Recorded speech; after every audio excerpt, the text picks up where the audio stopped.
Corona महामारी को प्रतिहित करने सारा देश में लॉकडाउन करा जायछि, जार सीधासलख प्रभाव पड़ी गरीब असहाय श्रमिक मानक उपरे।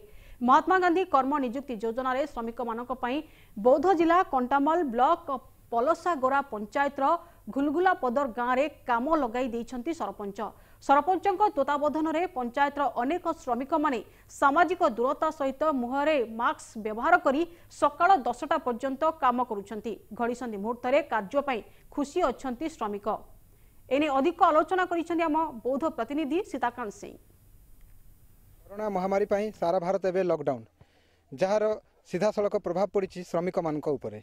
एभली परिस्थिति रे बौद्ध जिला कंटामाल ब्लॉक पलसागोरा पंचायत घुलगुला पदर गाँव महात्मा गांधी कर्म निजुक्ति योजना रे लोक मानकु एबे काम जगै दिया जाउछि। तेबे आमे पहुंचीचु पलसागोरा पंचायत घुलगुला पदर गाँव में। आसतु आम सहित किसी लोक अच्छा सहित आम कथा आम ए बहुत खुशी अच्छु।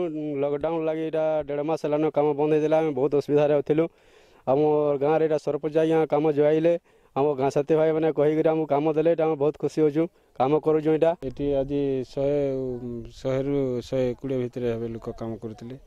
आम तापर परा बंध पलसागोरा जीपी परा गाँव में गोटे कम चलती से बंध काम सेने भी 80-90 जन हे काम कर लोक मान मनरेगा कार्यक्रम बर्तमान आम सरपंच आज्ञा अनुरोध कर आम पंचायत काम चलती। आम घुलगापुर ग्राम में सब काम चली बर्तमान ठीक ठाक आम समस्ते आम 2 ग्राम साथी आसिक समस्त काम तदारख करूँ। भल काम चली भोर भोर उठी आसिक काम कर खरार रहा मना कर।